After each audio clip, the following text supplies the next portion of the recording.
Monsieur le député, bonjour. Quelle surprise. Quelle surprise, quel heureux hasard. On savait que vous veniez à Bandol aujourd'hui pour visiter un petit peu les commerçants bandolais et puis les bandolais en général. Le cadre est là. Et donc vous préparez, j'ai vu sur Var Matin aujourd'hui que vous vous étiez déclaré dimanche et qu'en fait vous allez être de nouveau candidat à vous êtes candidat à votre succession aux législatives. Moi, je pense que ce n'était pas une surprise. C'est pas une surprise. Voilà. Ben, bon, la surprise peut-être c'est ma suppléante. La dame qui se présente avec moi. D'accord. Qui va partager la Madame Hélène Rigal. D'accord. C'est la première fois que vous êtes en politique, non? C'est pas la première fois que vous faites de la politique? Oui, c'est la première fois. Tout à fait. D'accord. Voilà, et je rejoins et je partage des idées de Jean-Sébastien Malade.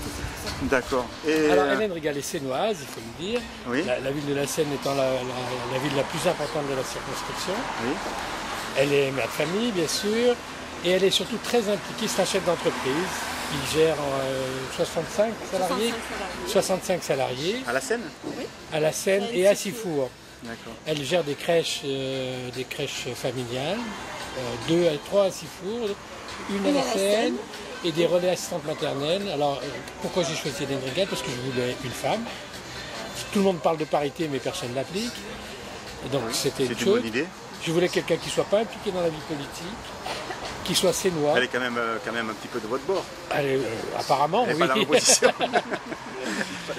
Qui soit sénoise, pour les raisons qu'on a expliquées, et quelqu'un qui partage cette sensibilité. Moi, je suis très sensible à la famille traditionnelle, vous savez.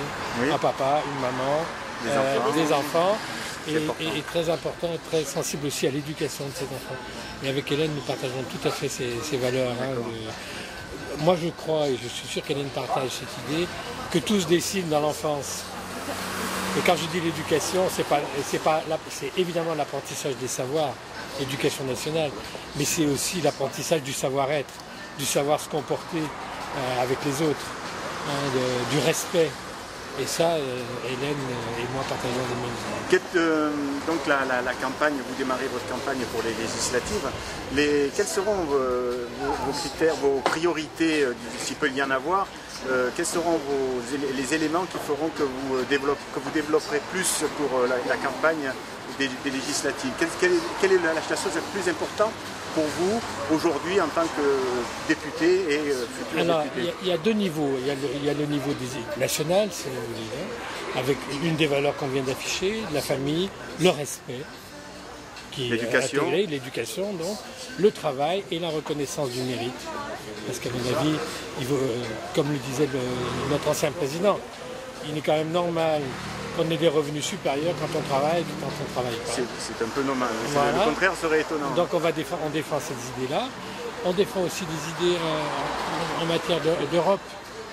Et l'idée qu'il faut protéger nos frontières au niveau européen. On ne peut pas accueillir toute la misère du monde. Et là, la France est une terre d'accueil tant qu'elle le peut. Après, il faut accueillir dignement les gens qui viennent chez nous. Et donc aussi une Europe dite des nations plutôt qu'une Europe fédérale.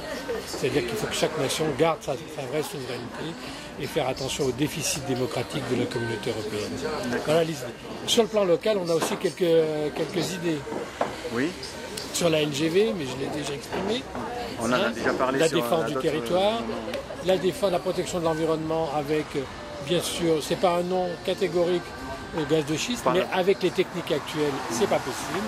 Donc il faut travailler sur des techniques non polluantes. La mise en place d'un véritable service public hospitalier à la Seine. Donc ça, la disparition de la maternité, oui, alors là, c'est fini là. La maternité, c'est fini, personne ne reviendra dessus. Mais l'hôpital de la Seine doit durer avec de nouveaux services, notamment en particulier le renforcement du service des urgences. Il faut qu'il y ait un véritable pôle d'urgence à l'ouest de Toulon, et ça peut être un rôle dévolu à l'hôpital de la Seine. Donc, renforcer les urgences, installer un service de soins palliatifs, mais tout ça je le développerai pendant ma campagne. Vous voulez peut-être que l'on prenne quelque chose, là on s'est arrêté devant un nouvel établissement, enfin c'est pas un nouvel établissement. Philippe, viens me voir. En tout cas, tu parles pas. En tout cas, c'est beau, c'est très beau. Vous connaîtrez mon père parce qu'il vote tout le temps pour vous. Ah ben alors, j'espère que le fils va voter pour moi aussi. Non, je suis à Bandol, moi je vote à Bandol.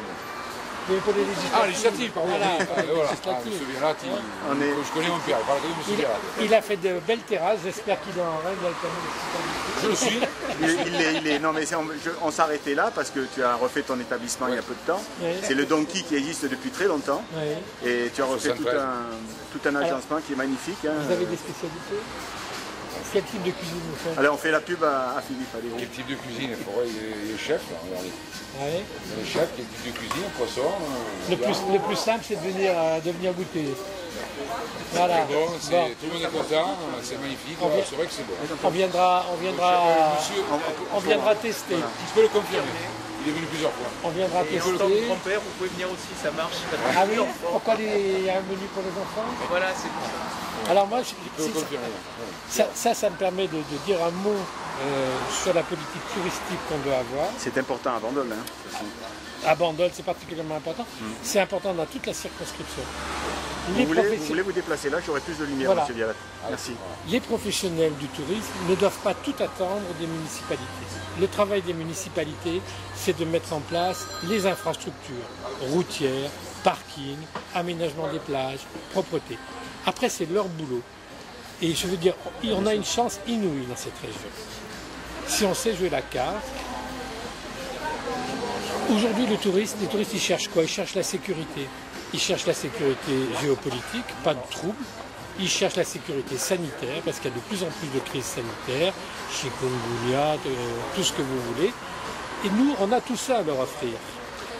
Il faut qu'en plus, on leur offre le bon rapport qualité-prix et le service qui va bien. D'ailleurs, vous parlez de la sécurité sanitaire, vous êtes bien placé pour en parler, puisque vous êtes dans la partie. Biologiste. Vous êtes biologiste, donc Voilà. tout le monde ne le sait pas. Oui. Vous exercez à Sifour. C'est ça. Donc c'est un vrai enjeu et on peut attirer tous les touristes de l'Europe du Nord ici, pour peu qu'on leur propose un bon rapport qualité-prix. Et je suis content de voir un établissement de cette qualité. Il a compris. Tout à fait, il a fait un très, très Il bel a fait un bel établissement. Tout à fait. Mais il y en a plusieurs qui se sont... Parce que nous avons la chance d'avoir une cliente. Ici, c'est plus cher qu'ailleurs. C'est plus cher qu'au Maroc. Ça restera toujours plus cher. Et si on offre le bon produit au bon prix, avec en plus le rôle des pouvoirs publics est d'assurer la sécurité, on a une carte à jouer formidable, on a tout gagné. Écoutez, je vous remercie beaucoup, monsieur le député, et puis bonne continuation. Merci, à bientôt. Merci. Au revoir.